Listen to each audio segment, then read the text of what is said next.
là j'avais des hublots assez grands, une lumière blanche, alors extraordinaire. Je dirais pas céleste, mais vraiment une lumière blanche et je voyais à l'intérieur. Je voyais à l'intérieur, c'était une immense cavité blanche, et je voyais vraiment une transparence, ça m'a frappé. Quant à la mesure, je ne vous laisse pas languir, cet engin devait faire à peu près 300 mètres de long.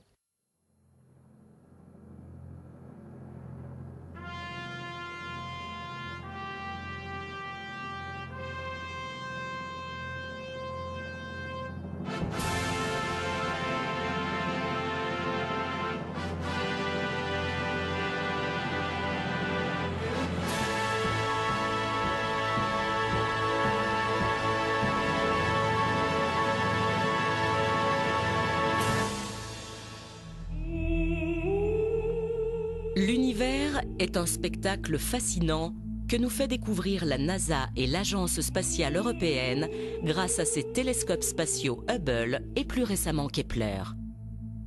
Leurs caméras explorent un quasi-infini et montrent des phénomènes stupéfiants avec entre autres la découverte d'une multitude de galaxies aux couleurs et aux formes époustouflantes. C'est une révélation pour les scientifiques et un pas de géant pour l'astronomie. Dans la galaxie la Voie lactée, où se situe notre système solaire, les astrophysiciens découvrent également des exoplanètes, c'est-à-dire des planètes orbitant autour d'une étoile autre que le Soleil. Leur similitude avec notre planète Terre les rendrait susceptibles d'être habitables. La Voie lactée compte 100 milliards d'étoiles et l'univers observable au moins 100 milliards de galaxies, elles-mêmes incluant une multitude d'exoplanètes. Ces découvertes ont remis en question l'interrogation sur l'hypothèse de l'existence de formes de vie sur d'autres planètes. Et avec cette hypothèse revient l'interrogation récurrente sur l'existence des ovnis. Sont-ils un produit de l'imaginaire, un mythe ou une réalité ? Malgré la foison de photos à l'authenticité plus que douteuse que l'on peut trouver sur Internet, le sujet ne peut pas être traité avec dérision. Depuis la nuit des temps, les hommes ont leur regard tourné vers le ciel, interpellés par les diverses manifestations qu'ils peuvent y voir et avec des interprétations des plus diverses, souvent basées sur des croyances en des entités supérieures ou des puissances divines. Ainsi, par exemple, dans la mythologie grecque, les phénomènes naturels tels que le vent, l'orage, la foudre étaient provoqués par les dieux qui se manifestaient ainsi.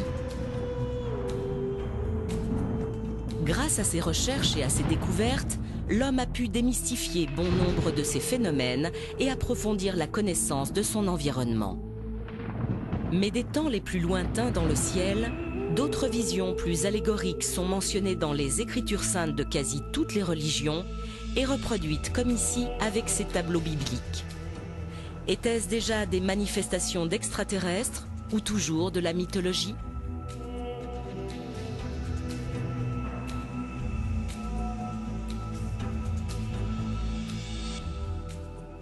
Aussi loin que portent les archives humaines, on a observé dans le ciel des phénomènes étranges qui ont frappé les esprits. Mais leur apparition comme phénomène collectif avec un nom pour le désigner, ça date évidemment de juin 1947. C'est la fameuse observation de Kenneth Arnold. C'est là que pour la première fois, on lui donne son nom populaire, les soucoupes volantes. C'est la date de l'entrée en scène des ovnis dans la conscience universelle. Pour interpréter la question des ovnis, il me semble qu'il y a quelque chose d'indispensable à faire, c'est tout simplement de les replacer dans le contexte culturel de leur apparition. Alors ce contexte, c'est quoi?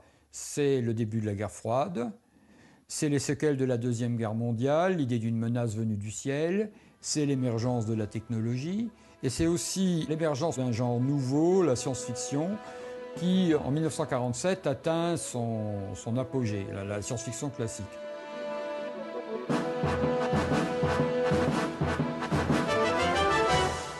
La science-fiction apparut dans la littérature à la fin du XIXe siècle. Un des premiers ouvrages fut écrit en 1898 par le Britannique Herbert George Wells, La guerre des mondes. Il fut repris à la radio en 1938 par un homonyme qui est devenu célèbre, Orson Welles. L'émission simulant l'invasion de la planète Terre par des Martiens déclencha aux États-Unis une panique hystérique. Par la suite, cet ouvrage fut aussi adapté au cinéma. Ce thème de littérature et de film se développa rapidement jusqu'à nos jours, très souvent avec succès.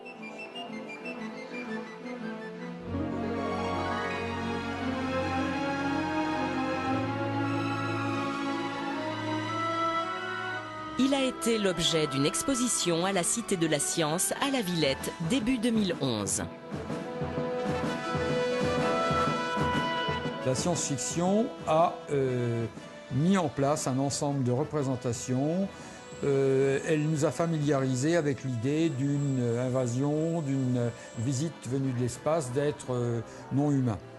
Alors ce qui m'a frappé, c'est que la plupart des représentations qu'on lit aux ovnis, c'est-à-dire la forme des objets, leur comportement dans le ciel, les phénomènes technologiques mystérieux qui les entourent. Les ovnis émettent souvent de puissants rayons de lumière, etc., etc. Le comportement que l'on prête à leurs occupants, enfin, tout ce que les ovnis sont censés produire lorsqu'ils interagissent dans notre environnement. Eh bien, tout cela a été décrit en détail par la science-fiction française et américaine dans les premières décennies du XXe siècle. C'est-à-dire lorsque les ovnis émergent, à partir de 1947, ils ont déjà été décrits. Alors là, il y a un phénomène vraiment à première vue très étrange. Comment est-il possible que, si les ovnis sont un phénomène réel, la fiction ait pu précéder à ce point-là la réalité? Et qu'est-ce que va faire la science-fiction? Elle va fournir un ensemble de stéréotypes, de représentations. Les ovnis, nous ne les connaissons qu'à travers un phénomène de témoignages, à part quelques très rares photos, d'ailleurs souvent difficiles à interpréter. Ce témoignage, nous essayons d'en tirer des représentations visuelles. Nous essayons de construire un portrait robot. Ce portrait robot, le point central est là, il a été créé à partir de matériaux imaginaires issus de la science-fiction. L'impression que j'ai, c'est qu'il est très difficile de nier qu'il y ait des manifestations non identifiées, qu'on observe dans le ciel, à proximité du sol et parfois même au sol, des phénomènes que l'on ne comprend pas. Bien avant le 24 juin 1947 et l'observation de 9 disques par Kenneth Arnold aux commandes de son avion, ce qui déclencha la vague de témoignages sur des visions d'objets volants non identifiés dans le ciel des États-Unis, Los Angeles avait été le théâtre d'une étrange manifestation. Alors que les USA étaient après Pearl Harbor en pleine guerre avec les Japonais, dans la nuit du 25 au 26 février 1942, plusieurs mystérieux objets volants non identifiés survolaient la ville. Pris pour des bombardiers nippons, ils furent pendant plusieurs heures la cible d'un déchaînement de tirs de DCA, et ceci sans résultat. Le lendemain, photo à l'appui, la presse faisait largement l'écho de l'événement en évoquant l'hypothèse d'un ovni.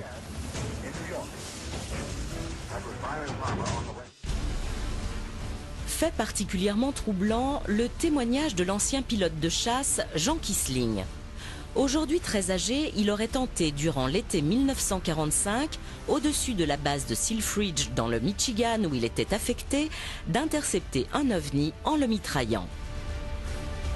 Son témoignage a été recueilli en 2008 par Alain Boudier, président de la commission 3AF PAN, Association aéronautique et astronomique de France, composée de sommités scientifiques entre autres.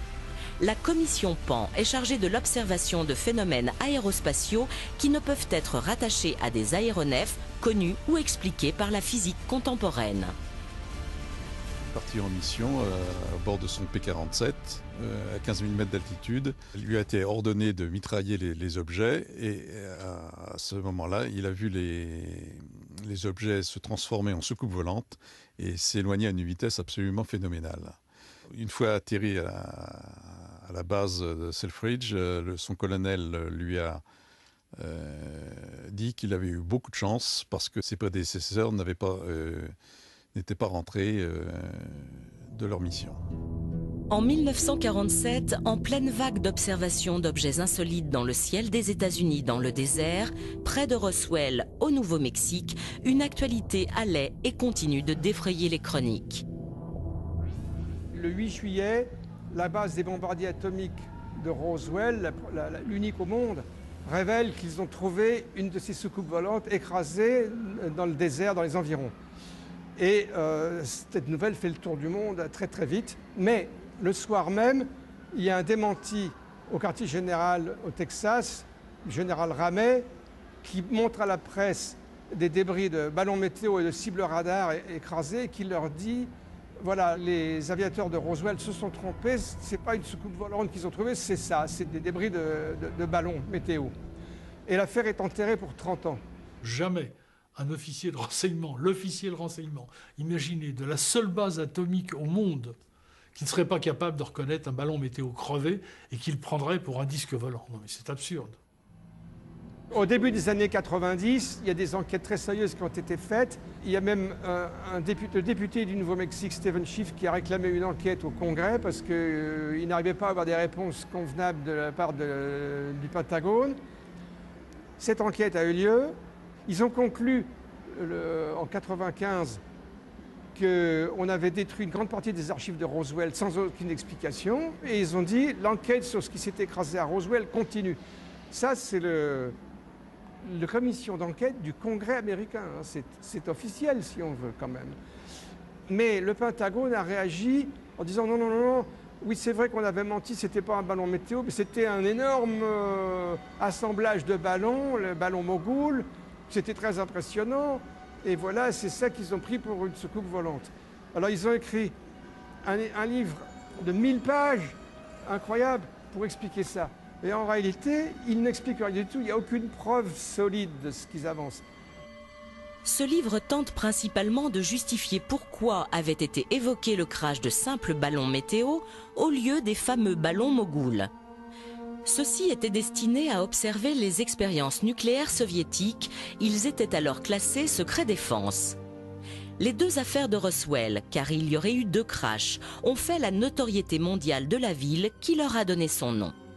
Il reste à ce jour un mystère jamais réellement éclairci, ni par les explications des divers services du gouvernement américain, ni par les enquêteurs et les journalistes.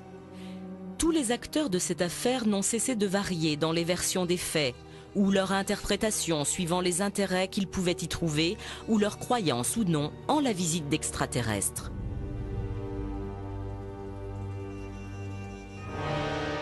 L'affaire s'est encore compliquée en rebondissant en 1993 avec la diffusion de photos et d'un film sur l'autopsie du cadavre d'un des 4 aliens supposés avoir été découverts dans les débris de l'un des crashs.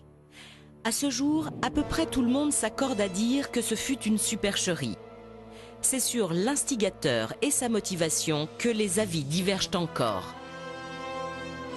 Les plus fervents défenseurs de l'hypothèse de visite d'extraterrestres et pour eux d'une désinformation sur le sujet se basent entre autres sur des documents déclassifiés de l'US Navy. Ces derniers décrivent précisément de très nombreuses observations de disques ou autres objets volants non identifiés aux États-Unis ou ailleurs dans le monde. La matérialité de ce phénomène n'est pas démontrée. Or, il existe des documents qui la démontrent. Et ça, c'est très important. Ces documents sont connus, ces documents sont déclassifiés. Il y en avait, pour vous donner un exemple, 85 000 en 1985. 85 000 pages dactylographiées qui parlent toutes du même sujet, qui représentent des documents militaires et qui toutes vont dans le même sens. Il y a effectivement des incursions qui, dans les années 65, se font de plus en plus précises au-dessus des bases atomiques américaines. Il y a des déprogrammations d'ogives prêtes à être lancées sur les Russes, etc., etc. Ce rapport décrit des survols de la Scandinavie qui sont intervenus alors que la flotte américaine qui revenait de Bikini, donc de l'opération Crossroads, où de nombreuses bombes atomiques qui avaient été tirées, la flotte entrait dans les eaux territoriales scandinaves. Il est plus que probable qu'on avait affaire à des engins qui n'étaient pas de ce monde, en tout cas pas de technologie humaine, qui recherchaient la source des bombes atomiques. Le rapport fait allusion à des missiles qui sont vus à relativement basse altitude, mais certains à très basse altitude, au-dessus de la Scandinavie. Ils ressemblent d'assez loin à des fusées V1. Ces missiles ont des caractéristiques très différentes. Ils émettent une flamme toutes les 3 secondes, ce qui n'était pas du tout le type de propulsion d'un V1. Il leur arrive de s'autodétruire, apparemment quand leur mission est terminée. Mais il y a d'autres objets qui sont observés et qui sont précisés dans le rapport. Et parmi ces objets, il y a des grands cigares qui apparemment se tiennent en l'air sans propulsion visible, etc. Et au moins un engin dont la vitesse était mesurée à 2800 km/h en 1946. Si le phénomène du mystère des ovnis a débuté aux États-Unis, il s'est rapidement propagé sur toute la planète. Les témoignages abondent et quelques rares photos présumées authentiques ont fait l'objet en 2008 d'articles dans le journal anglais Daily Telegraph.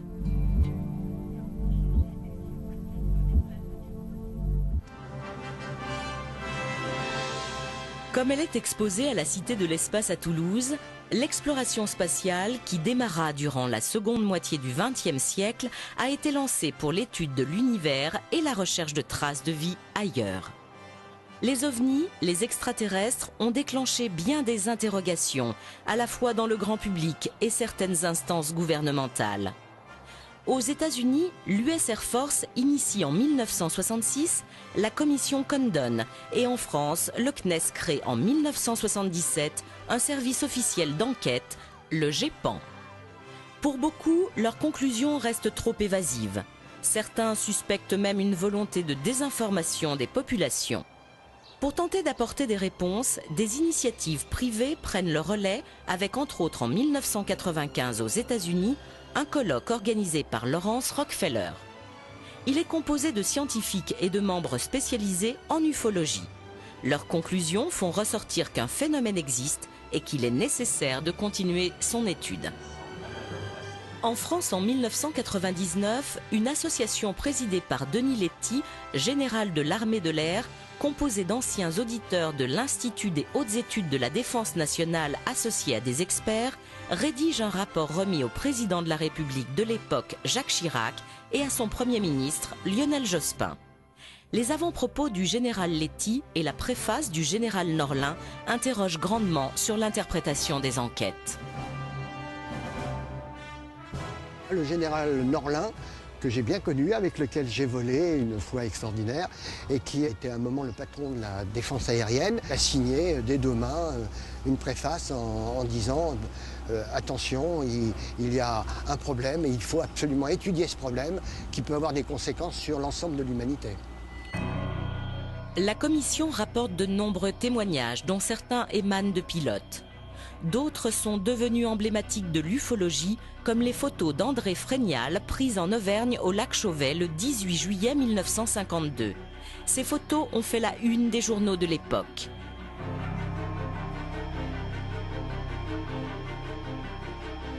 L'évocation de la rencontre du 3e type de Valençol laisse perplexe.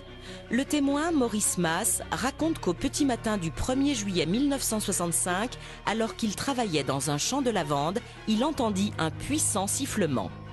Cherchant à en découvrir l'origine, en contournant un mur de pierre, il entrevoit un engin en forme de ballon de rugby, de la grosseur d'une voiture et de couleur neutre mate. Il distingue aussi 2 petits hommes accroupis qui se relèvent à son approche avant que l'un d'eux le paralyse en lui braquant une sorte de tube. L'enquête de gendarmerie qui suivit releva des traces laissées dans le sol et confirma la véracité du témoignage. Les rencontres du 3e type sont des faits rarissimes et lorsqu'elles sont étayées par des indices matériels, elles laissent particulièrement dubitatifs.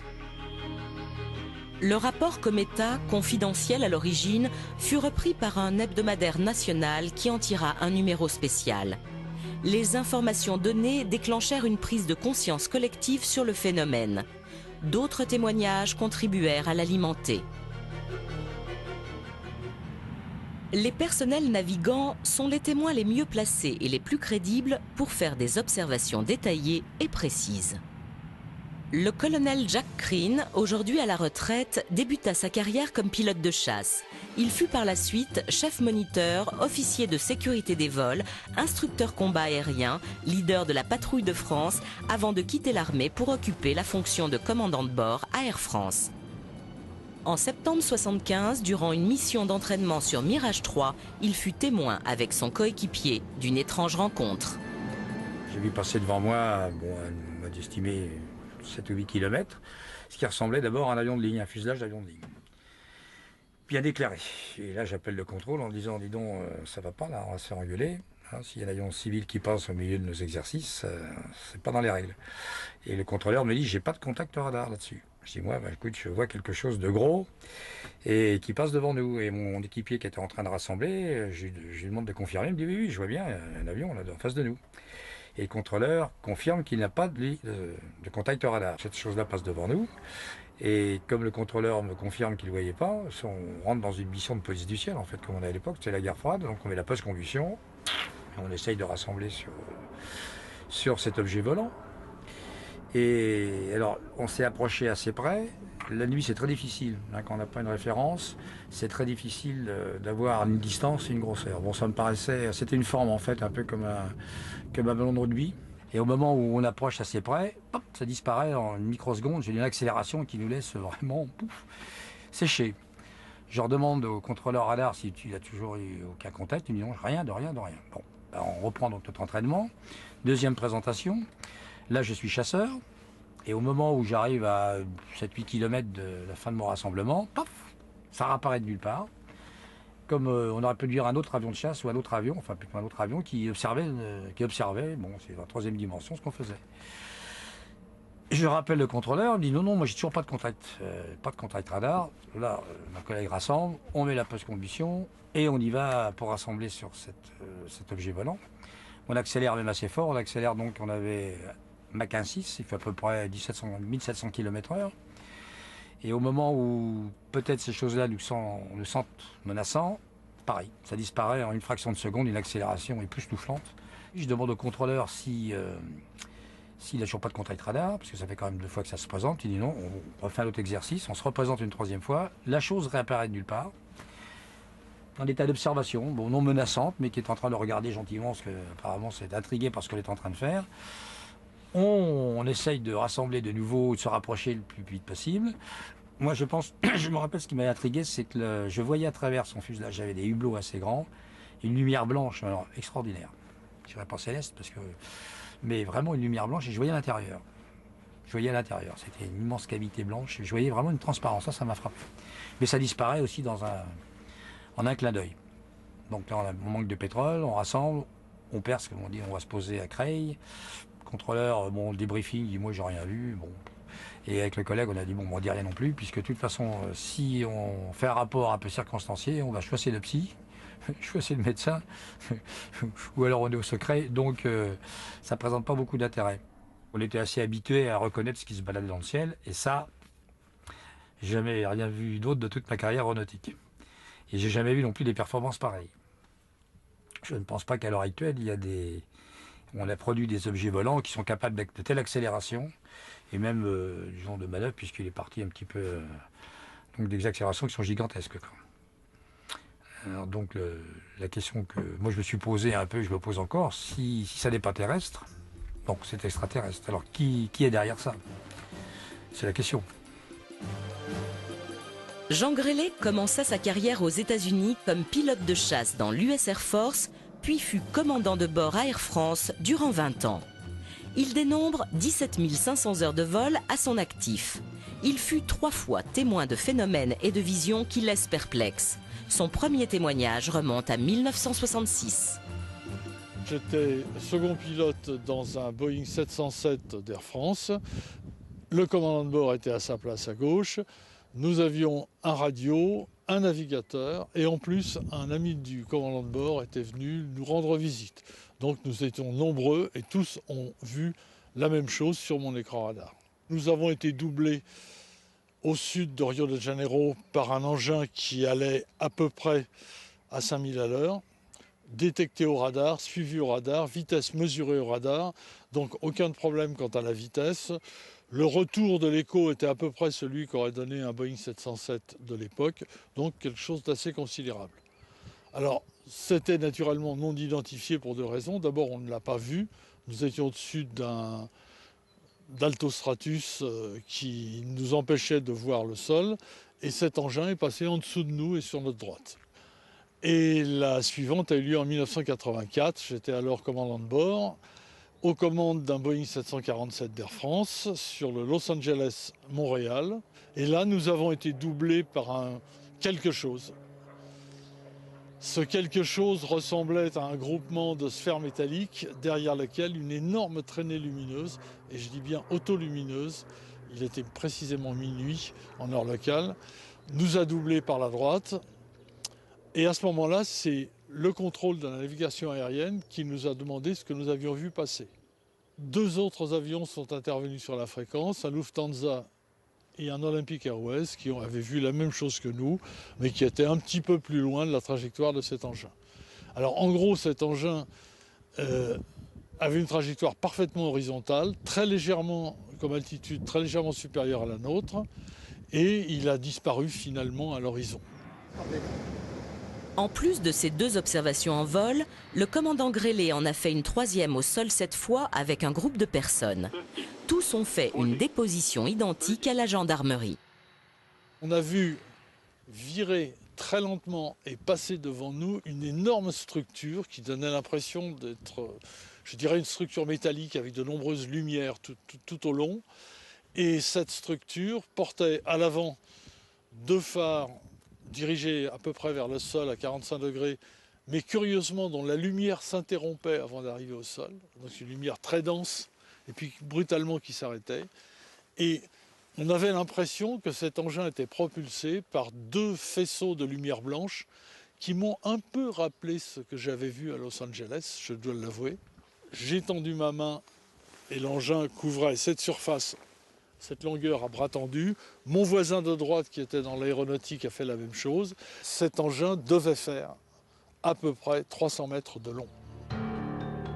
Les déclarations sur des visions d'OVNI ne sont pas que du passé. L'été 2011 a été riche en témoignages.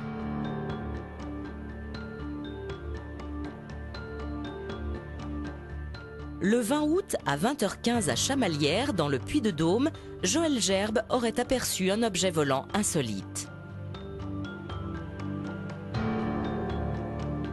Subitement, entre les 2 tours qui sont là-bas et la grue, à une hauteur que j'arrive pas à définir, j'ai vu un objet sortir d'un nuage, un objet qui était vraiment très très bizarre. Donc j'ai eu un coup de chance, j'avais l'appareil photo qui était sur la table, sur ma table basse, puisque mes enfants venaient de sortir de l'appartement. Je me suis saisi de l'appareil photo et j'ai fait une photo. Ça a duré en moyenne 10 secondes à peu près, et ensuite j'ai vu partir cet objet à une vitesse vertigineuse. La photo, hélas floue, a été expertisée et semblerait être authentique. Avec les paramètres qui lui ont été donnés, un expert en photographie a estimé que l'objet pouvait mesurer plus de 100 mètres de long. Ce nouveau fait divers, qui a fait l'objet d'une déposition, a été pris très au sérieux. Le GEPAN a déclenché une enquête. Le GEPAN est un des services du CNES, Centre national d'études spatiales. Le CNES a pour mission principale de proposer et de mettre en œuvre la politique spatiale de la France. Il cogère avec Arianespace et l'Agence spatiale européenne la base de lancement de Kourou en Guyane. Le GEPAN, qui est le seul organisme d'État au monde dédié à l'étude des phénomènes aéronautiques non identifiés, a tout naturellement été rattaché au CNES. La question de cette possible vie ailleurs que sur Terre est un thème qui motive et qui stimule le CNES depuis de longues années maintenant. La mission du GEPAN au sein du CNES est absolument claire. C'est recueillir, écouter, collecter les témoignages de nos concitoyens qui voient des choses ou qui sont les témoins de phénomènes qu'eux-mêmes n'arrivent pas à identifier. Et avec les moyens qui sont les nôtres, les connaissances, la compétence, les scientifiques qui travaillent avec nous, les experts, nous essayons de donner des réponses aux questions que les gens se posent. Le GEPAN est en contact avec à peu près toutes les autorités nationales, la gendarmerie, la police, la météo, les chercheurs, l'armée de l'air. Alors les phénomènes aérospatiaux non identifiés, une fois qu'ils ont été collectés, analysés, archivés par le GEPAN, sont classés en plusieurs catégories. Donc, il y a des catégories de phénomènes qui sont totalement identifiés, qui sont classés en catégorie A. Il y a 4 grandes catégories. En catégorie B, on a les phénomènes qui sont pratiquement à 100%, je dirais, identifiés, mais que l'on ne peut pas reproduire. Ensuite, il y a toute une catégorie que l'on classe en catégorie C, des phénomènes qui, soit les témoignages sont trop succincts pour mener une enquête, ou il nous manque des informations importantes qui nous permettent d'aller plus loin dans les enquêtes. Et ensuite, la catégorie, effectivement, qui intéresse tout le monde, qui est la catégorie de phénomènes inexpliqués, qui est la catégorie D, dans laquelle se retrouvent les phénomènes qui sont inexpliqués. Inexpliqués pourquoi au sens littéral du terme, c'est-à-dire qu'on a pu mener une enquête plus ou moins approfondie, mais les résultats et les conclusions de cette enquête ne nous ont pas permis quand même, malgré la richesse des informations, de classer le phénomène. Et le phénomène est quand même classé inexpliqué avec un degré d'étrangeté, je dirais, plus ou moins élevé, quoi. Les bureaux du GEPAN se trouvent dans les locaux du CNES à Toulouse. C'est ici que sont reçus et analysés tous les témoignages. Depuis 2007, le GEPAN a ouvert au grand public sur son site internet ses archives de 30 ans. Depuis la création du premier GEPAN en 1977, on a recueilli à peu près 7000 témoignages qui sont des témoignages uniquement sur le territoire français et les dom-toms également. Et ces 7000 témoignages représentent à peu près 2500 cas, puisqu'on peut avoir plusieurs témoignages pour un seul cas, ce qui est d'ailleurs intéressant, ça permet de faire des recoupements en termes de trajectoire, etc., quoi. Et actuellement, on reçoit à peu près 2 à 3 témoignages par jour. On s'astreint à avoir une démarche de méthode et de bien expliquer pourquoi on interprète cette observation comme ça et pourquoi on la classe dans telle catégorie. Une chose importante, on n'a pas de dossier secret, on publie tout ce qui nous est transmis. Aux restrictions près, il y a des catégories d'informations qui n'apparaissent pas dans nos dossiers quand ils sont publiés. Tout ce qui est information de nature privée à retrouver les gens. Les services du GEPAN sont extrêmement prudents pour formuler des hypothèses sur leurs enquêtes. Si on avait à la fois une corrélation visuelle de gens compétents qui sont habitués, comme les pilotes, entre guillemets, et d'une trace radar pris par les antennes au sol, effectivement, on pourrait penser qu'il y a bien quelque chose derrière, un objet. Alors après, tout reste à interpréter. Je dirais, cet objet, c'était quoi? Est-ce que c'était un ballon qu'on n'a pas su retrouver? Est-ce que c'était autre chose? Ça, on ne sait pas. Donc de là à corréler une observation d'un ovni, d'une soucoupe volante, il y a un pas que vous ne me ferez pas franchir. Ne confondons pas des hypothèses, de la fantaisie, de l'imagination avec une réalité. Et c'est là qu'il faut absolument s'arrêter en disant maintenant, je laisse partir mon imagination, très bien, alors on peut vraiment tout imaginer, tant mieux. Simplement, il ne faut pas réduire, du moins dire que ce produit de l'imagination eh bien, serait la réponse et l'unique réponse aux questions que nous nous posons aujourd'hui. Il faut accepter de ne pas savoir. La question du danger possible n'est pas du tout exclue, puisque l'armée de l'air fait partie des partenaires qui travaillent avec le GEPAN, et ça depuis longtemps. Il y a même eu des rapports qui ont été émis par certaines personnes, en leur nom propre, je vous le dis tout de suite, soulignant la possibilité de danger. C'est une analyse qui n'a pas été suivie par les autorités nationales actuelles. Il faut être vigilant. On est attentif, on regarde le ciel, on scrute le ciel, et on découvrira des choses qui ne sont peut-être pas du tout menaçantes. Pour la vigilance et donc la détection d'éventuelles intrusions d'objets volants non identifiés dans l'espace aérien français, les autorités et le CNES ont entre autres à leur disposition la défense aérienne nationale avec ses infrastructures. Au Mont-Verdun, à proximité de Lyon, la base 942 est le centre de détection et de contrôle. Elle supervise et conduit toutes les activités aériennes se déroulant dans l'espace aérien national. Pour cela, elle dispose de tout un système de maillage de radars civils et militaires dispersés sur l'ensemble du territoire.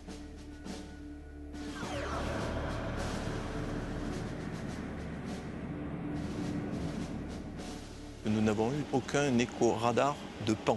Quelquefois, on a des observations qui sont faites par des personnels au sol et nous n'avons aucune trace radar. Pour la partie défense, Donc le Centre national des opérations aériennes est l'organisme qui centralise toutes les informations relatives aux phénomènes aérospatiaux non identifiés.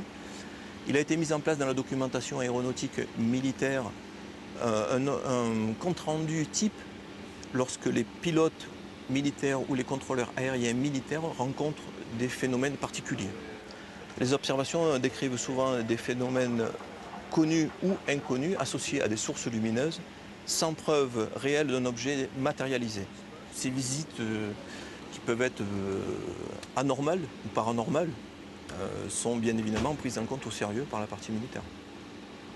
Je n'aime pas le terme ovni puisque nous on considère que ce sont plutôt des phénomènes actuellement, puisque nous n'avons aucun objet matérialisé qui prouve l'existence d'extraterrestres ou de formes particulières d'autre nature. Nous sommes ouverts à toute réalité. Sauf qu'actuellement, la réalité montre qu'on n'a rien trouvé de probant concernant ce sujet. Bien évidemment, on ne se ferme aucune porte. D'autant que pour différentes raisons liées au fonctionnement des radars, comme par exemple l'altitude ou la furtivité, des objets volants peuvent échapper à une détection. François Louange est un scientifique de très haut niveau spécialisé dans la photographie qui fut un des instigateurs de la création du GEPAN. Dès l'origine, il collabore avec cet organisme pour tenter de percer le mystère des PAN, phénomènes aérospatiaux non identifiés. L'expression est plus large qu'OVNI, objet volant non identifié, qui sous-entend un objet solide. Le terme PAN englobe ainsi les ovnis, les phénomènes météo, géophysiques et autres.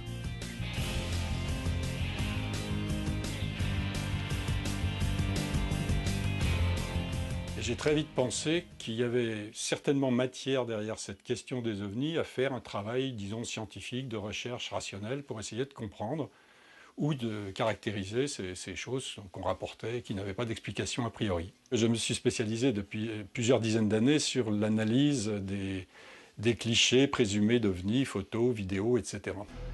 Les gens ont toujours pensé, mais une vraie photo, c'est une preuve absolue. Et si on creuse un peu la question, on s'aperçoit que c'est exactement l'inverse. C'est-à-dire qu'une photo, et ça je l'affirme haut et fort, ne sera jamais la preuve de quoi que ce soit à elle toute seule. Jamais. Alors qu'est-ce qu'on peut faire avec une photo, vous me direz? Ce qu'on peut faire, c'est, dans un premier temps, essayer de trouver son explication. Alors il y a plusieurs étapes à ça, mais on peut commencer par essayer d'éliminer les causes, j'allais dire, naturelles. Il peut y avoir des phénomènes naturels qui donnent des résultats extraordinaires. Il peut y avoir aussi des phénomènes techniques. Donc on peut, dans un premier temps, on doit essayer de trouver l'explication et de trouver la faille, si je puis dire, c'est-à-dire le phénomène parasite ou éventuellement volontaire de tricherie de la part de l'auteur. Alors ça, on n'est jamais sûr d'arriver jusqu'au bout à éradiquer ces choses-là, parce que c'est la course éternelle entre ceux qui font et ceux qui défont. Mais disons qu'on peut quand même très souvent mettre en évidence qu'il y a eu trucage. La première chose qu'on peut faire si on voit un objet totalement inconnu dans une photo, c'est essayer de savoir quelle taille angulaire. Alors c'est un terme technique, mais les gens comprendront. C'est l'angle qu'il y avait entre l'œil de l'appareil, si je puis dire, l'objectif, et cet objet. Ça, on peut le déterminer si on connaît les caractéristiques de l'appareil de prise de vue. Chose qui est très facile avec la photo numérique, puisque tout ce genre de données, même si les gens ne le savent pas, sont incluses dans la photo. C'est-à-dire qu'il y a des fichiers dedans qui vous disent ça a été pris avec un Nikon ou un appareil de telle marque et dans telles conditions, et la focale était de temps. Bon. Si on a ces informations, on peut, d'une façon très simple, et avec l'informatique c'est encore simplifié, calculer la taille angulaire d'un objet. Et quel est le problème après? C'est toujours le même, c'est savoir si c'était un objet très gros dans le ciel, loin, ou si c'était un objet tout petit à côté de l'objectif. Et là, on fait jouer ce qu'on peut. C'est-à-dire que dans certaines circonstances, on a des informations de nature physique qui permettent de dire que l'objet n'était pas plus loin que tant ou pas plus près que tant. Alors là, je ne vais pas rentrer dans les détails, mais ça joue sur les conditions de diffusion atmosphérique, sur le fait que l'objet était sombre ou était lumineux, sur un certain nombre de choses. Nous sommes là devant un cas photographique qui a été montré à maintes reprises, y compris par moi-même, qui est un exemple de photos à la fois d'une catégorie pas très intéressante, c'est-à-dire des photos dans lesquelles il n'y a rien d'autre comme source d'information, parce que c'est le cas, et qui est malgré tout, dans ce cas-là, intéressante à cause de la richesse de l'information. Ce n'est pas une petite tache blanche, ce n'est pas un petit point noir. Cette photo a été prise à Costa Rica par un organisme de géographique qui photographiait le pays. Vous savez, on prend des avions très stables qui prennent une photo toutes les temps de secondes. Mon ami Jacques Vallée a emprunté le négatif original et me l'a apporté. À l'époque, je travaillais avec un laboratoire de la Défense nationale et nous avions un objet extrêmement rare à cette époque qui était un vrai scanner. Les scanners n'existaient pas dans le public du tout. Il devait y en avoir 2 ou 3 par pays. Et on a pu scanner cette image et en faire des fichiers informatiques sur lesquels à la fois les Américains et quelques Européens et moi-même avons essayé de creuser la question. C'est un cas d'objet non identifié, si vous voulez. Bon, maintenant, je ne peux pas vous dire que c'est une soucoupe avec des personnages dedans. Si on regarde les caractéristiques décrites ou enregistrées de certains de ces phénomènes de la catégorie OVNI, et notamment les phénomènes dans la catégorie aéronautique, on trouve des caractéristiques qui ne sont pas explicables par la technologie actuelle. Bon, ça, on dit ça depuis longtemps, depuis qu'on voit des ovnis, mais c'est sûr, voir des objets, si objets il y a qui ont des accélérations telles que celles qu'on mesure ou qu'on croit mesurer, c'est des disparitions, des angles droits, des choses comme ça défie la physique. Donc si ce sont bel et bien des objets, on ne sait pas expliquer ce qui se passe. Le problème OVNI est un problème sérieux, ce n'est pas le problème numéro 1 de l'humanité bien évidemment, mais c'est un problème très sérieux. À partir du moment où le public s'y intéresse, se pose des questions, à partir du moment où des organismes officiels se posent des questions, l'État se doit, encore une fois, même si le sujet était vide, ce qui n'est pas le cas, se doit de mettre le minimum au service du public pour donner des réponses. Dans le grand public, de nombreuses personnes s'intéressent aux hypothétiques visites venues d'ailleurs. Certains en doutent, d'autres y croient fermement. Les plus passionnés se regroupent dans des associations ufologiques pour tenter d'appréhender au mieux le mystère, mener des investigations dont elles communiquent souvent les résultats au GEPAN ou à des magazines spécialisés. Joël Ménard, directeur de l'un des plus anciens de ces magazines, est captivé par le phénomène. Il recueille des témoignages et déclenche souvent des enquêtes. Les ovnis, c'est pas une blague, c'est pas des hallucinations, c'est pas des erreurs de perception ou de façon très marginale. Il y a vraiment quelque chose, il y a un truc formidable. Ce truc-là, il nous dépasse.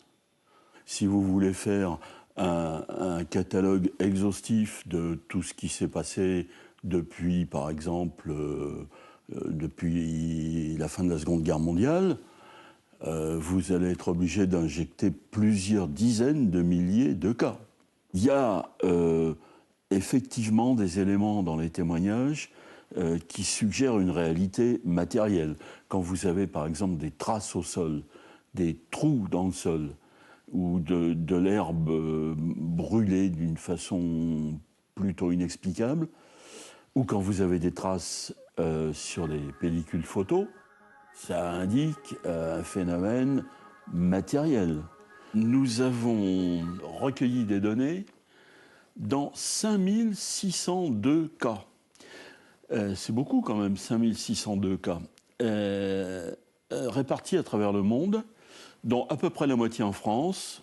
Sur ce graphique, vous avez en jaune une courbe qui exprime la variation du pourcentage d'observations diurnes au cours de la période 1947-1994. Ce phénomène qui se manifestait majoritairement le jour à la fin des années 40, au cours des 15 ou 20 dernières années, il est devenu très majoritairement nocturne. Évidemment, on ne sait pas pourquoi, on sait juste que c'est comme ça. Le 25 juin 2011 se déroulait la Nuit des OVNIs ou Opération Suricat.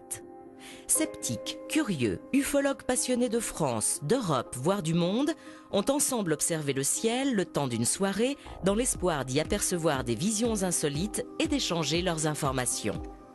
En Auvergne, l'opération se déroulait à Plauzat, dans le Puy-de-Dôme. On doit être environ 600 cette nuit. Toutes nos infos vont converger vers un centre d'appel et on aura tous en retour ce qui va se passer dans le ciel européen, enfin dans une partie du ciel européen ce soir, cette nuit. Tout ce qui va être relevé va être analysé. Il y a 2-3 mois de traitement où on va comparer avec le trafic aérien, le trafic satellite, tout ce qui pourrait être susceptible de méprise pour avoir un résumé intéressant de ce qui peut se passer, quoi. Voilà. Nos avions sont surveillés, nos aéroports sont surveillés. et nos sites nucléaires sont surveillés. Alors, pour quelles raisons ils seraient surveillés? Moi, je pense qu'on est dans une phase où, sans le savoir, nous, terriens, on est peut-être à la veille de trouver un moyen d'aller beaucoup plus vite dans l'espace. Et quand nous aurons trouvé ce moyen rapide, nous allons peut-être poser des problèmes. Parce que nous sommes assez nuisibles, en fait. On voit bien, même entre nous, nous sommes très nuisibles. J'essaierai de voir ça avec les documents que j'ai pour voir ce que ça pourrait être. Tiens, carnet CVS. Point rouge et blanc, vitesse constante, allant de l'est vers l'ouest, vient hausser son altitude subitement. Continue son ascension, vient de disparaître de mon champ de vision, dans le 37. Il y a beaucoup de petits incidents, de petits événements, comme il y aura ce soir, qui sont intéressants, mais qui n'apportent pas assez d'informations. Et on est en quête, nous, de vraies infos, quoi. Notamment quand il arrive en cas d'atterrissage ou en cas de rencontres rapprochées, etc. On a un ensemble d'informations plus intéressantes. Ça regarde. Ah oui. Regarde là. Ça fait voir. Ah oui, c'est un objet lumineux qui est en train de passer, regarde. C'est éteint là, non? C'est peut-être une rentrée atmosphérique, mais là, non, je dirais pas une rentrée atmosphérique. Ça avait un peu une trajectoire un peu désordonnée, alors c'était un peu bizarre. Depuis 1954 et la vague d'OVNI qui aurait déferlé sur la France, le phénomène défraya épisodiquement les chroniques des médias. Bien que moins importants en nombre que durant cette fameuse année, les témoignages continuèrent et continuent d'affluer, attisant la curiosité de journalistes dont certains se sont particulièrement investis dans le sujet. Sur les ovnis, on sait qu'il y a une énigme, on sait qu'il y a maintenant des cas qui restent absolument insolubles, qui laissent penser qu'il y a une composante physique, qu'il y a une composante technologique qui n'appartient peut-être pas à la Terre, qui fait qu'on est tenté d'avoir des hypothèses qui nous mènent vers les solutions extraterrestres. À partir du moment où on peut imaginer que des véhicules se déplacent dans l'atmosphère terrestre, ils peuvent très bien se déplacer également sous la mer. On peut imaginer une technologie qui permet cet état de choses. On les appelle les OPNI, objets plongeants non identifiés, car bien souvent, ce qui a été noté par les équipages à la fois de marine internationale, c'est l'objet qui se déplace dans le ciel et qui d'un seul coup plonge dans la mer. Les ovnis, on sait avec certitude qu'il y a une question qui est posée par cette présence insolite, qui est une présence indéfinissable, mais techniquement qui est quelque chose sur lequel il faut compter et sur lequel il faut réfléchir. Ça devient urgent. Pour l'évitement qu'auraient d'éventuels visiteurs à notre égard, des scientifiques évoquent un respect et une précaution. Les extraterrestres voudraient éviter un choc brutal et dévastateur entre deux civilisations de niveaux très différents. Quant à la diversité des formes des ovnis, certains l'expliquent en évoquant l'éventualité de plusieurs origines stellaires des aliens. Moi, je suis persuadé qu'on est évidemment toujours observé par une ou plusieurs civilisations extraterrestres parce que je suis intimement persuadé que nous ne sommes pas seuls dans l'univers et que la vie extraterrestre foisonne. Il y a probablement des milliards de mondes habités dans l'univers. Et comme notre civilisation technologique, elle a démarré au début du XXe siècle, donc on a en gros un siècle de progrès technologique un peu significatif. Et notre planète a 4,5 milliards d'années. L'univers a 13,7 milliards d'années. Donc on peut imaginer des civilisations qui sont nées des milliards d'années avant la nôtre. De quoi serait capable une civilisation qui n'aurait que 5000 ans d'avance par rapport à la nôtre? On ne peut pas venir depuis ces étoiles jusque chez nous dans un laps de temps raisonnable, en quelques jours ou en quelques semaines, puisque selon les lois de la relativité, on ne peut pas dépasser la vitesse de la lumière, 300 000 km par seconde, c'est-à-dire en gros la distance de la Terre à la Lune en une seconde, et malgré cette vitesse faramineuse, déjà pour traverser notre galaxie, il faut 100 000 années-lumière. 100 000 années à 300 000 km par seconde. Donc les astrophysiciens qui respectent, ils ont raison, les lois de la relativité découvertes par Einstein, vous disent ce n'est pas possible. Mais ça, c'est dans le cadre des lois qui sont loin d'être terminées. On a découvert quelques lois, mais il y a d'autres lois que l'on va découvrir qui vont transcender tout ça et qui permettront sans doute de prendre des raccourcis de l'espace. Depuis fin septembre 2011, la découverte de physiciens du CERN de Genève pourrait remettre en question la théorie d'Einstein sur la relativité. Désormais, si cette découverte était bien confirmée, en reconsidérant la notion du temps telle qu'on la connaît, les voyages interstellaires entreraient dans le domaine du possible. On pourrait alors imaginer que d'hypothétiques civilisations bien plus anciennes que nous et situées dans d'autres systèmes solaires auraient pu maîtriser cette science et la mettre en application.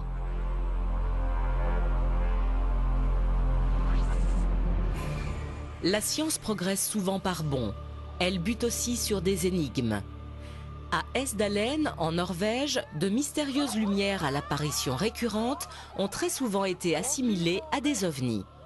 Ces faits ayant très largement débordé des frontières ont intrigué la communauté scientifique mondiale qui cherche à élucider le phénomène. Les phénomènes qui sont observés dans la vallée d'Esdalen sont des phénomènes lumineux qui ont été observés par de nombreux témoins. Il y a des témoignages historiques, des écrits historiques, et donc on ne peut pas nier la véracité de ces phénomènes lumineux. On est face à des phénomènes inexpliqués et notre objectif scientifique est de les comprendre. Pourquoi les comprendre? Tout simplement parce que ça fait partie de la connaissance de la Terre, de la connaissance du vivant, qu'il faut bien aller au-delà pour pouvoir se propager dans l'avenir. D'autre part, si on parvient à comprendre ces phénomènes lumineux, il est possible qu'on puisse les rapprocher de certains phénomènes, cette fois-ci aérospatiaux non identifiés, les PAN. Et c'est pour ça que si on arrive à comprendre une petite partie de ces phénomènes, on peut peut-être répondre à certaines questions que se pose le GEPAN sur des PAN. On va faire des investigations dans la vallée d'Esdalen pour ces phénomènes lumineux, mais ces phénomènes lumineux n'ont rien à voir avec des ovnis. Et on va essayer de comprendre leur mécanisme. Après, nous chercherons à comprendre l'origine de ces phénomènes et de les rapprocher avec certaines observations qui sont dites phénomènes aérospatiaux non identifiés, voire ce que vous appelez ovnis. Mais en premier lieu, ce qui est observé à Esdalen ne sont pas des ovnis. Simplement, la vie extraterrestre et autres est un sujet qui semble important d'étudier. Il y a des points quand même qui sont forts puisqu'il y a de nombreux témoignages sur des phénomènes aérospatiaux non identifiés qui sont relatés par des témoins nombreux et fiables. Donc je pense que ce sont des études à poursuivre dans le futur.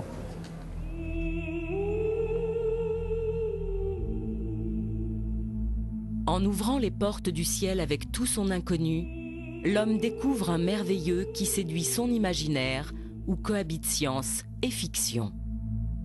Les ovnis font partie de cet inconnu qui demeure à ce jour un mystère à vivre et une question à résoudre.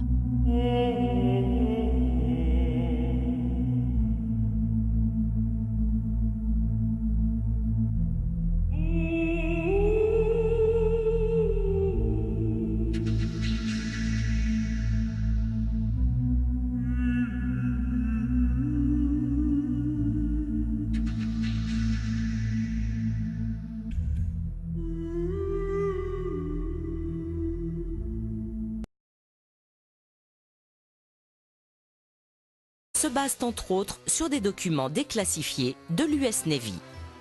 Ces derniers décrivent précisément de très nombreuses observations de disques ou autres objets volants non identifiés aux États-Unis ou ailleurs dans le monde. La matérialité de ce phénomène n'est pas démontrée. Or, il existe des documents qui la démontrent. Et ça, c'est très important. Ces documents sont connus, ces documents sont déclassifiés. Il y en avait, pour vous donner un exemple, 85 000 en 1985. 85 000 pages dactylographiées qui parlent toutes du même sujet, qui représentent des documents militaires et qui toutes vont dans le même sens. Il y a effectivement des incursions qui, dans les années 65, se font de plus en plus précises au-dessus des bases atomiques américaines. Il y a des déprogrammations d'ogives prêtes à être lancées sur les Russes, etc., etc. Ce rapport décrit des survols de la Scandinavie qui sont intervenus alors que la flotte américaine qui revenait de Bikini, donc de l'opération Crossroads, où de nombreuses bombes atomiques qui avaient été tirées, la flotte entrait dans les eaux territoriales scandinaves. Il est plus que probable qu'on avait affaire à des engins qui n'étaient pas de ce monde, en tout cas pas de technologie humaine, qui recherchaient la source des bombes atomiques. Le rapport fait allusion à des missiles qui sont vus à relativement basse altitude, mais certains à très basse altitude, au-dessus de la Scandinavie. Ils ressemblent d'assez loin à des fusées V1. Ces missiles ont des caractéristiques très différentes. Ils émettent une flamme toutes les 3 secondes, ce qui n'était pas du tout le type de propulsion d'un V1. Il leur arrive de s'autodétruire, apparemment quand leur mission est terminée. Mais il y a d'autres objets qui sont observés et qui sont précisés dans le rapport. Et parmi ces objets, il y a des grands cigares qui apparemment se tiennent en l'air sans propulsion visible, etc. Et au moins un engin dont la vitesse était mesurée à 2800 km/h en 1946. Si le phénomène du mystère des ovnis a débuté aux États-Unis, il s'est rapidement propagé sur toute la planète.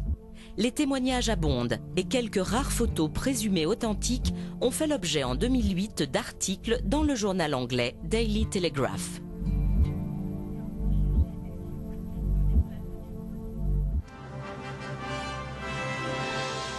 Comme elle est exposée à la Cité de l'Espace à Toulouse, l'exploration spatiale, qui démarra durant la seconde moitié du XXe siècle, a été lancée pour l'étude de l'univers et la recherche de traces de vie ailleurs. Les ovnis, les extraterrestres, ont déclenché bien des interrogations, à la fois dans le grand public et certaines instances gouvernementales. Aux États-Unis, fin septembre 2011, la découverte de physiciens du CERN de Genève pourrait remettre en question la théorie d'Einstein sur la relativité. Désormais, si cette découverte était bien confirmée, en reconsidérant la notion du temps telle qu'on la connaît, les voyages interstellaires entreraient dans le domaine du possible. On pourrait alors imaginer que d'hypothétiques civilisations bien plus anciennes que nous et situées dans d'autres systèmes solaires auraient pu maîtriser cette science et la mettre en application.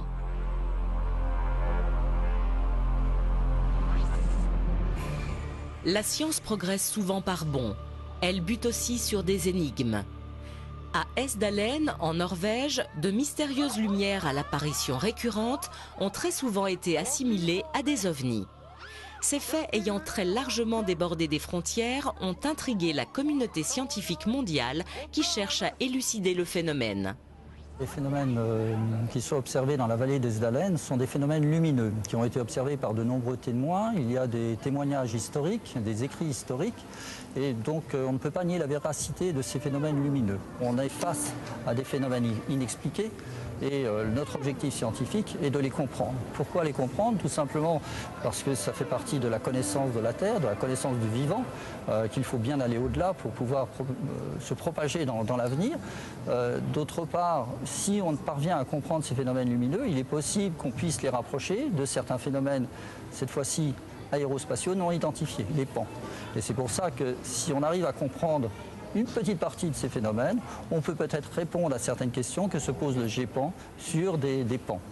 On va faire des investigations dans la vallée d'Esdalen pour ces phénomènes lumineux, mais ces phénomènes lumineux n'ont rien à voir avec des ovnis. Et on va essayer de les comprendre, de comprendre leur mécanisme. Après, nous chercherons à comprendre l'origine de ces phénomènes et de les rapprocher avec certaines observations qui sont dites phénomènes aérospatiaux non identifiés, voire ce que vous appelez ovnis. Mais en premier lieu, ce qui est observé à Esdalen ne sont pas des ovnis. Simplement, la vie extraterrestre et autres est un sujet qui semble important d'étudier. Il y a des points quand même qui sont forts puisqu'il y a de nombreux témoignages sur des phénomènes aérospatiaux non identifiés qui sont relatés par des témoins nombreux et fiables. Donc je pense que ce sont des études à poursuivre dans le futur.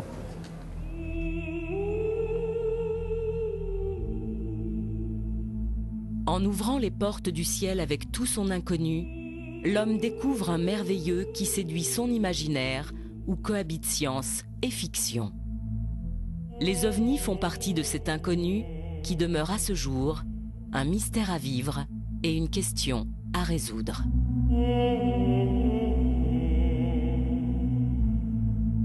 Les plus fervents défenseurs de l'hypothèse de visite d'extraterrestres et pour eux d'une désinformation sur le sujet se basent entre autres sur des documents déclassifiés de l'US Navy. Ces derniers décrivent précisément de très nombreuses observations de disques ou autres objets volants non identifiés aux États-Unis ou ailleurs dans le monde. La matérialité de ce phénomène n'est pas démontrée. Or, il existe des documents qui la démontrent. Et ça, c'est très important. Ces documents sont connus, ces documents sont déclassifiés. Il y en avait, pour vous donner un exemple, 85 000 en 1985. 85 000 pages dactylographiées qui parlent toutes du même sujet, qui représentent des documents militaires et qui toutes vont dans le même sens. Il y a effectivement des incursions qui, dans les années 65, se font de plus en plus précises au-dessus des bases atomiques américaines. Il y a des déprogrammations d'ogives prêtes à être lancées sur les Russes, etc., etc.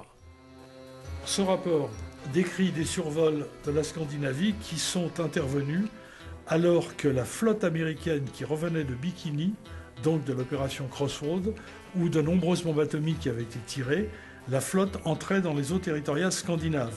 Il est plus que probable qu'on avait affaire à des engins qui n'étaient pas de ce monde, en tout cas pas de technologie humaine, qui recherchaient la source des bombes atomiques.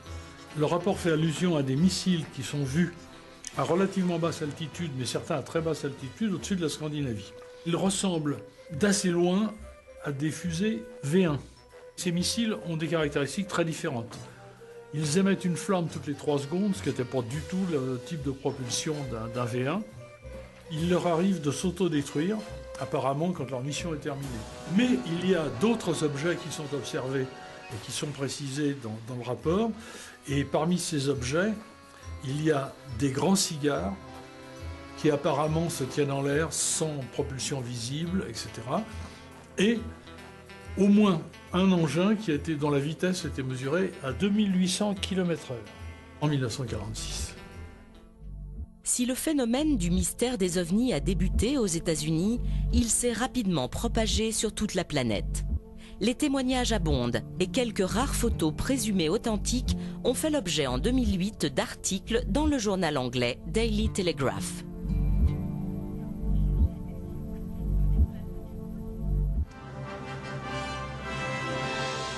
Comme elle est exposée à la Cité de l'Espace à Toulouse, l'exploration spatiale, qui démarra durant la seconde moitié du XXe siècle, a été lancée pour l'étude de l'univers et la recherche de traces de vie ailleurs. Les ovnis, les extraterrestres, ont déclenché bien des... Début de la guerre froide, c'est les séquelles de la Deuxième Guerre mondiale, l'idée d'une menace venue du ciel, c'est l'émergence de la technologie, et c'est aussi l'émergence d'un genre nouveau, la science-fiction, qui, en 1947, atteint son apogée, la science-fiction classique.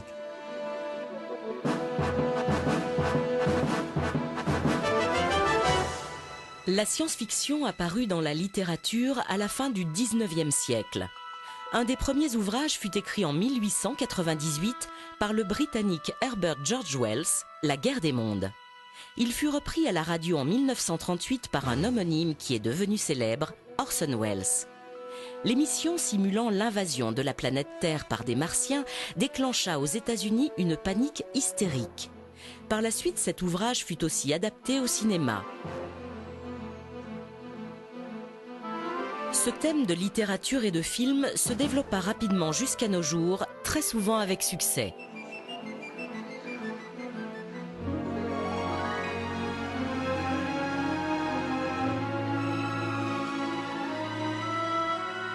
Il a été l'objet d'une exposition à la Cité de la Science à la Villette début 2011.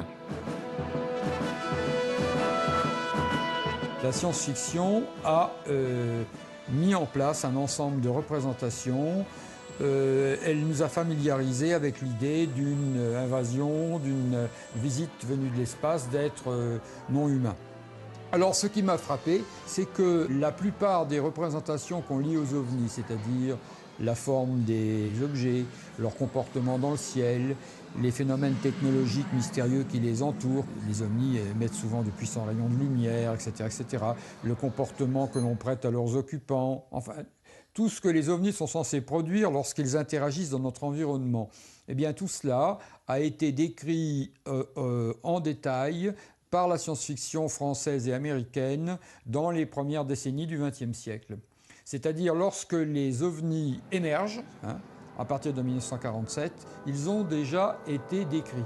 Alors là, il y a un phénomène vraiment, à première vue, très étrange. Comment est-il possible que, si les ovnis sont un phénomène réel, la fiction ait pu précéder à ce point-là la réalité. Et qu'est-ce que va faire la science-fiction? Elle va fournir un ensemble de stéréotypes, de représentations. Les ovnis, nous ne les connaissons qu'à travers un phénomène de témoignage, à part quelques très rares photos, d'ailleurs souvent difficiles à interpréter. Ce témoignage, nous essayons d'en tirer des représentations visuelles. Nous essayons de construire un portrait robot. Ce portrait robot, le point central est là, il a été créé à partir de matériaux imaginaires issus de la science-fiction. 500 cas, puisqu'on peut avoir plusieurs témoignages pour un seul cas, ce qui est d'ailleurs intéressant, ça permet de faire des recoupements en termes de trajectoire, etc., quoi. Et actuellement, on reçoit à peu près 2 à 3 témoignages par jour. On s'astreint à avoir une démarche de méthode et de bien expliquer pourquoi on interprète cette observation comme ça et pourquoi on la classe dans telle catégorie. Une chose importante, on n'a pas de dossier secret, on publie tout ce qui nous est transmis. Aux restrictions près, il y a des catégories d'informations qui n'apparaissent pas dans nos dossiers quand ils sont publiés. Tout ce qui est information de nature privée à retrouver les gens. Les services du GEPAN sont extrêmement prudents pour formuler des hypothèses sur leurs enquêtes. Si on avait à la fois une corrélation visuelle de gens compétents qui sont habitués, comme les pilotes, entre guillemets, et d'une trace radar pris par les antennes au sol, effectivement, on pourrait penser qu'il y a bien quelque chose derrière, un objet. Alors après, tout reste à interpréter. Je dirais, cet objet, c'était quoi? Est-ce que c'était un ballon qu'on n'a pas su retrouver? Est-ce que c'était autre chose? Ça, on ne sait pas. Donc de là à corréler une observation d'un ovni, d'une soucoupe volante, il y a un pas que vous ne me ferez pas franchir. Ne confondons pas des hypothèses, de la fantaisie, de l'imagination avec une réalité. Et c'est là qu'il faut absolument s'arrêter en disant, maintenant, je laisse partir mon imagination, très bien, alors on peut vraiment tout imaginer, tant mieux. Simplement, il ne faut pas réduire, du moins dire que ce produit de l'imagination eh bien, serait la réponse et l'unique réponse aux questions que nous posons aujourd'hui. Il faut accepter de ne pas savoir. La question du danger possible n'est pas du tout exclue, puisque l'armée de l'air fait partie des partenaires qui travaillent avec le GEPAN, et ça depuis longtemps. Il y a même eu des rapports qui ont été émis par certaines personnes, en leur nom propre, je vous le dis tout de suite, soulignant la possibilité de danger. C'est une analyse qui n'a pas été suivie par les autorités nationales actuelles. Il faut être vigilant. On est attentif, on regarde le ciel, on scrute le ciel, et on découvrira des choses qui ne sont peut-être pas du tout menaçantes. Pour la vigilance et donc la détection d'éventuelles intrusions d'objets volants non identifiés dans l'espace aérien français, les autorités et le CNES ont entre autres à leur disposition la défense aérienne nationale avec ses infrastructures. Au Mont-Verdun, à proximité de Lyon, la base 942 est le centre de détection et de contrôle. Elle supervise et conduit toutes les activités aériennes se déroulant dans l'espace aérien national. Pour cela, elle dispose de témoignages qui suggèrent une réalité matérielle.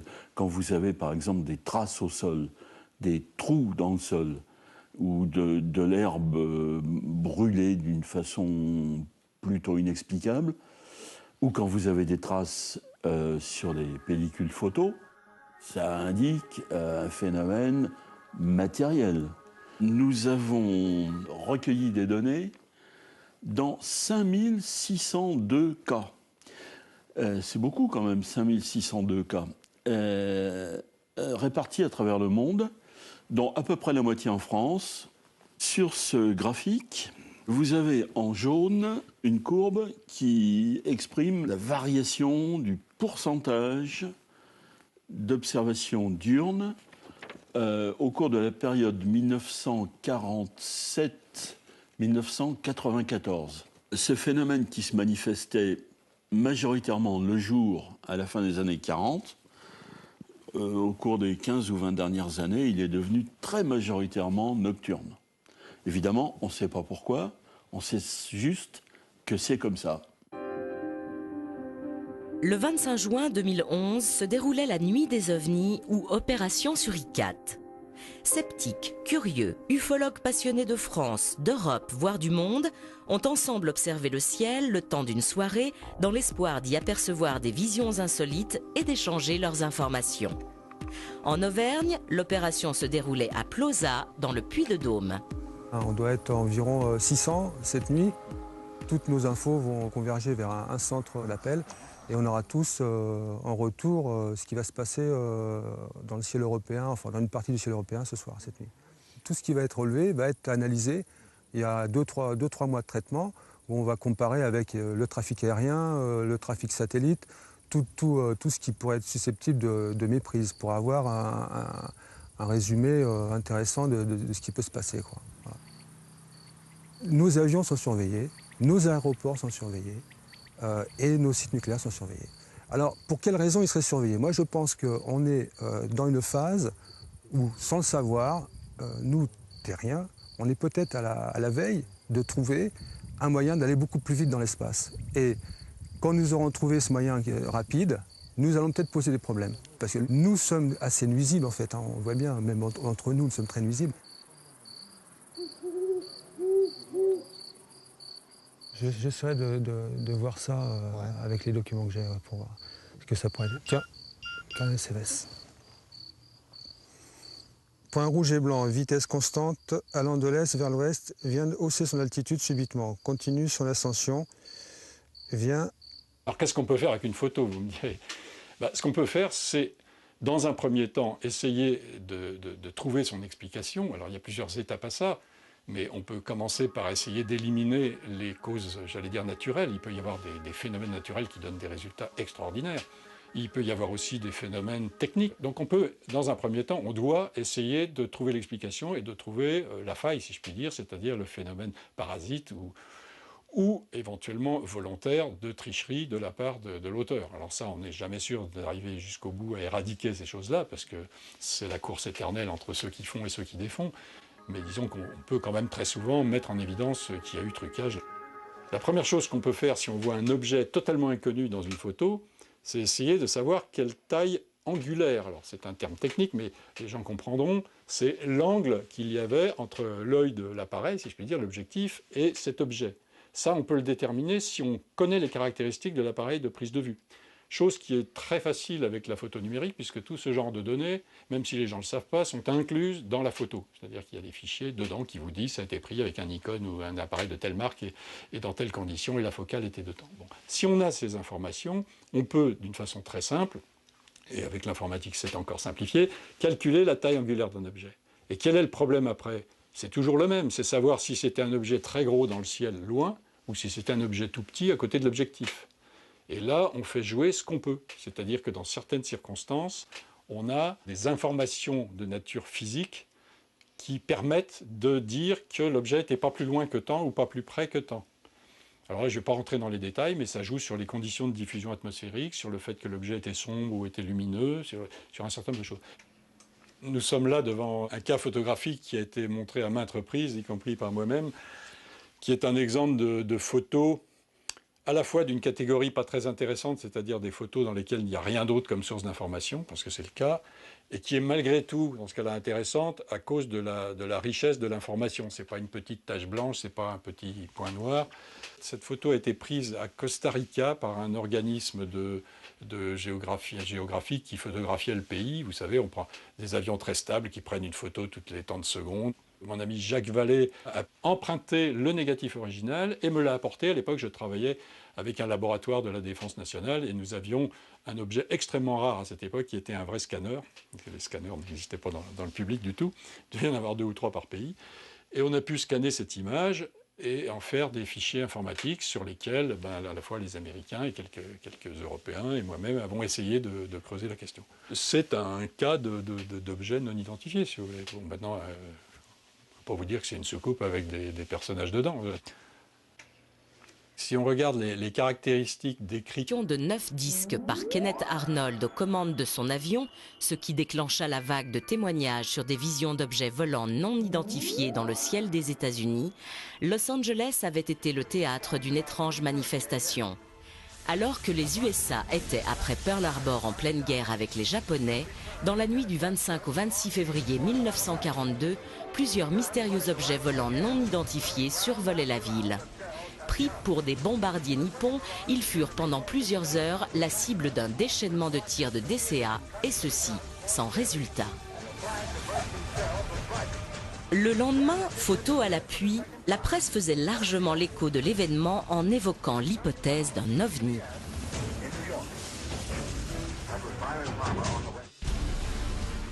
Fait particulièrement troublant, le témoignage de l'ancien pilote de chasse Jean Kissling. Aujourd'hui très âgé, il aurait tenté durant l'été 1945, au-dessus de la base de Selfridge dans le Michigan où il était affecté, d'intercepter un ovni en le mitraillant. Son témoignage a été recueilli en 2008 par Alain Boudier, président de la commission 3AF PAN, Association aéronautique et astronomique de France, composée de sommités scientifiques entre autres. La commission PAN est chargée de l'observation de phénomènes aérospatiaux qui ne peuvent être rattachés à des aéronefs connus ou expliqués par la physique contemporaine. Parti en mission à bord de son P-47 à 15 000 mètres d'altitude. Il lui a été ordonné de mitrailler les objets et à ce moment-là, il a vu les objets se transformer en soucoupes volantes et s'éloigner à une vitesse absolument phénoménale. Une fois atterri à la base de Selfridge, son colonel lui a dit qu'il avait eu beaucoup de chance parce que ses prédécesseurs n'étaient pas rentrés de leur mission. En 1947, en pleine vague d'observation d'objets insolites dans le ciel des États-Unis dans le désert, près de Roswell, au Nouveau-Mexique, une actualité allait et continue de défrayer les chroniques.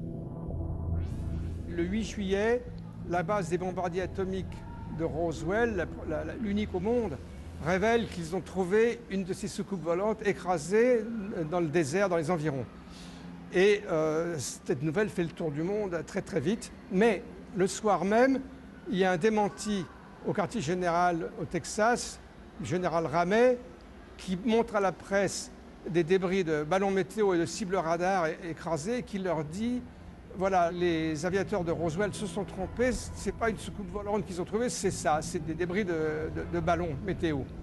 Et l'affaire est enterrée pour 30 ans. Jamais un officier de renseignement. Ouais, pour vous dire que c'est une soucoupe avec des personnages dedans. Si on regarde les caractéristiques décrites ou enregistrées de certains de ces phénomènes de la catégorie OVNI, et notamment les phénomènes dans la catégorie aéronautique, on trouve des caractéristiques qui ne sont pas explicables par la technologie actuelle. Bon, ça, on dit ça depuis longtemps, depuis qu'on voit des ovnis, mais c'est sûr, voir des objets, si objets il y a qui ont des accélérations telles que celles qu'on mesure ou qu'on croit mesurer, c'est des disparitions, des angles droits, des choses comme ça défie la physique. Donc si ce sont bel et bien des objets, on ne sait pas expliquer ce qui se passe. Le problème OVNI est un problème sérieux, c'est pas le problème numéro 1 de l'humanité bien évidemment, mais c'est un problème très sérieux. À partir du moment où le public s'y intéresse, se pose des questions, à partir du moment où des organismes officiels se posent des questions, l'État se doit, encore une fois, même si le sujet était vide, ce qui n'est pas le cas, se doit de mettre le minimum au service du public pour donner des réponses. Dans le grand public, de nombreuses personnes s'intéressent aux hypothétiques visites venues d'ailleurs. Certains en doutent, d'autres y croient fermement. Les plus passionnés se regroupent dans des associations ufologiques pour tenter d'appréhender au mieux le mystère, mener des investigations dont elles communiquent souvent les résultats au GEPAN ou à des magazines spécialisés. Joël Ménard, directeur de l'un des plus anciens de ces magazines, est captivé par le phénomène. Il recueille des témoignages et déclenche souvent des enquêtes. Les ovnis, c'est pas une blague, c'est pas des hallucinations, c'est pas des erreurs de perception ou de façon très marginale. Il y a vraiment quelque chose, il y a un truc formidable. Ce truc-là, il nous dépasse. Si vous voulez faire un catalogue exhaustif de tout ce qui s'est passé depuis, par exemple, depuis la fin de la Seconde Guerre mondiale, vous allez être obligé d'injecter plusieurs dizaines de milliers de cas. Il y a effectivement des éléments dans les témoignages qui suggèrent une réalité matérielle.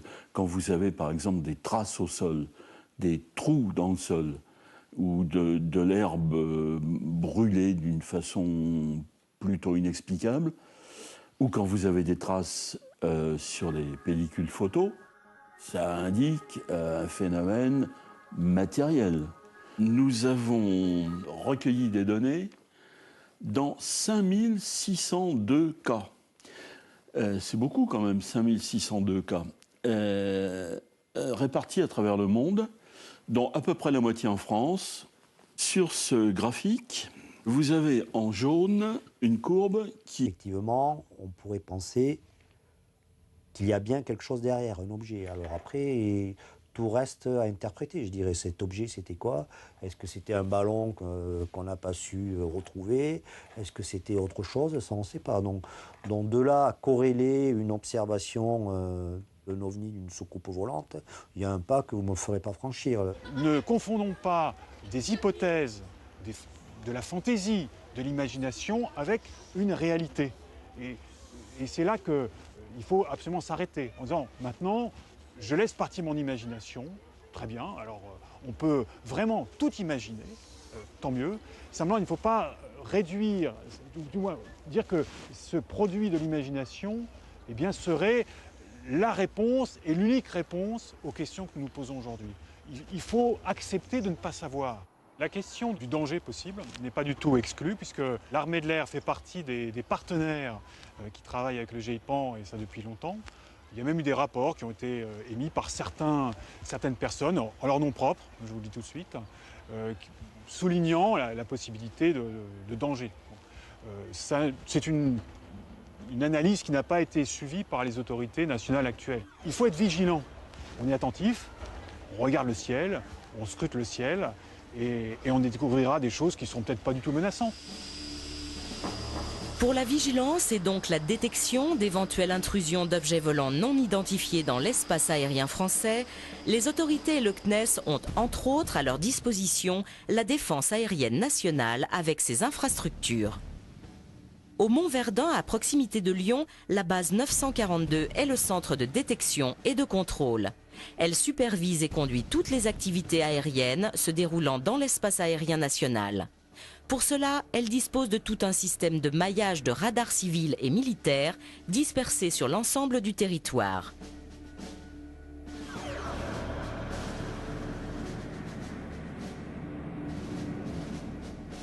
Nous n'avons eu aucun écho-radar de pan. Quelquefois, on a des observations qui sont faites par des personnels au sol et nous n'avons aucune trace radar. Pour la partie défense, donc le Centre national des opérations aériennes est l'organisme qui centralise toutes les informations relatives aux phénomènes aérospatiaux non identifiés. Il a été mis en place dans la documentation aéronautique militaire un compte-rendu type lorsque les pilotes militaires ou les contrôleurs aériens militaires rencontrent des phénomènes particuliers. Les observations décrivent souvent des phénomènes connus ou inconnus associés à des sources lumineuses sans preuve réelle d'un objet matérialisé. Ces visites qui peuvent être anormales ou paranormales sont bien évidemment prises en compte au sérieux par la... Et d'une étrange rencontre. J'ai vu passer devant moi, on m'a estimé 7 ou 8 km, ce qui ressemblait d'abord à un avion de ligne, un fuselage d'avion de ligne. Bien éclairé. Et là, j'appelle le contrôle en disant, dis donc, ça va pas là, on va se faire engueuler. Hein, s'il y a un avion civil qui passe au milieu de nos exercices, c'est pas dans les règles. Et le contrôleur me dit, j'ai pas de contact radar là-dessus. Je dis, moi, écoute, je vois quelque chose de gros et qui passe devant nous. Et mon équipier qui était en train de rassembler, je lui demande de confirmer. Il me dit, oui, je vois bien, un avion là en face de nous. Et le contrôleur confirme qu'il n'a pas de contact radar. Cette chose-là passe devant nous. Et comme le contrôleur me confirme qu'il ne voyait pas, on rentre dans une mission de police du ciel, en fait, comme on a à l'époque, c'était la guerre froide. Donc on met la post-combustion, on essaye de rassembler sur cet objet volant. Et alors, on s'est approché assez près. La nuit, c'est très difficile. Hein, quand on n'a pas une référence, c'est très difficile d'avoir une distance et une grosseur. Bon, ça me paraissait... C'était une forme, en fait, un peu comme un ballon de rugby. Et au moment où on approche assez près, hop, ça disparaît en une microseconde. J'ai une accélération qui nous laisse vraiment sécher. Je leur demande au contrôleur radar s'il a toujours eu aucun contact. Ils me disent rien, de rien. Bon, ben, on reprend donc notre entraînement. Deuxième présentation. Là, je suis chasseur. Et au moment où j'arrive à 7-8 km de la fin de mon rassemblement, paf, ça réapparaît de nulle part. Comme on aurait pu dire un autre avion de chasse ou un autre avion, enfin plutôt un autre avion qui observait, bon, c'est la troisième dimension ce qu'on faisait. Je rappelle le contrôleur, il me dit non, moi j'ai toujours pas de contact radar. Là, ma collègue rassemble, on met la post-combustion et on y va pour rassembler sur cet objet volant. On accélère même assez fort, on accélère donc, on avait Mach 1.6, il fait à peu près 1700 km/h. Et au moment où peut-être ces choses-là nous sentent menaçants, pareil, ça disparaît en une fraction de seconde, une accélération époustouflante. Je demande au contrôleur s'il n'a toujours pas de contact radar, parce que ça fait quand même 2 fois que ça se présente. Il dit non, on refait un autre exercice, on se représente une 3e fois. La chose réapparaît de nulle part, en état d'observation, bon, non menaçante, mais qui est en train de regarder gentiment, parce qu'apparemment c'est intrigué par ce qu'on est en train de faire. On essaye de rassembler de nouveau, de se rapprocher le plus vite possible. Moi, je me rappelle ce qui m'a intrigué, c'est que je voyais à travers son fuselage, j'avais des hublots assez grands, une lumière blanche, alors, extraordinaire. Je dirais pas céleste, mais vraiment une lumière blanche, et je voyais à l'intérieur. C'était une immense cavité blanche, et je voyais vraiment une transparence, ça m'a frappé. Mais ça disparaît aussi en un clin d'œil. Donc là, on manque de pétrole, on rassemble, on perce, comme on dit, on va se poser à Creil. Contrôleur, bon, le débriefing, dit moi j'ai rien vu, bon. Et avec le collègue, on a dit bon, on dit rien non plus, puisque de toute façon, si on fait un rapport un peu circonstancié, on va choisir le psy, choisir le médecin. Plus que probable qu'on avait affaire à des engins qui n'étaient pas de ce monde, en tout cas pas d'une technologie humaine, qui recherchaient la source des bombes atomiques. Le rapport fait allusion à des missiles qui sont vus à relativement basse altitude, mais certains à très basse altitude, au-dessus de la Scandinavie. Ils ressemblent d'assez loin à des fusées V1. Ces missiles ont des caractéristiques très différentes. Ils émettent une flamme toutes les 3 secondes, ce qui n'était pas du tout le type de propulsion d'un V1. Il leur arrive de s'autodétruire, apparemment quand leur mission est terminée. Mais il y a d'autres objets qui sont observés et qui sont précisés dans le rapport. Et parmi ces objets, il y a des grands cigares qui apparemment se tiennent en l'air sans propulsion visible, etc. Et au moins un engin dont la vitesse était mesurée à 2800 km/h en 1946. Si le phénomène du mystère des ovnis a débuté aux États-Unis, il s'est rapidement propagé sur toute la planète. Les témoignages abondent et quelques rares photos présumées authentiques ont fait l'objet en 2008 d'articles dans le journal anglais Daily Telegraph.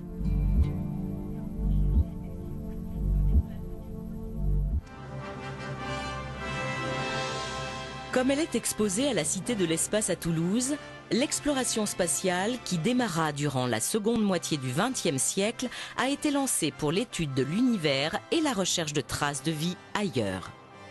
Les ovnis, les extraterrestres, ont déclenché bien des interrogations, à la fois dans le grand public et certaines instances gouvernementales. Aux États-Unis, l'US Air Force initie en 1966 la commission Condon et en France, le CNES crée en 1977 un service officiel d'enquête, le GEPAN. Pour beaucoup, leurs conclusions restent trop évasives. Certains suspectent même une volonté de désinformation des populations. Pour tenter d'apporter des réponses, des initiatives privées prennent le relais avec entre autres en 1995 aux États-Unis un colloque organisé par Lawrence Rockefeller. Il est composé de scientifiques et de membres spécialisés en ufologie.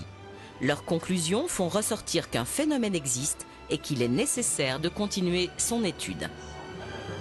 En France, en 1999, une association présidée par Denis Letty, général de l'armée de l'air, composée d'anciens auditeurs de l'Institut des hautes études de la défense nationale associés à des experts, rédige un rapport remis au président de la République de l'époque, Jacques Chirac, et à son Premier ministre, Lionel Jospin. Les avant-propos du général Letty et la préface du général Norlin interrogent grandement sur l'interprétation des enquêtes.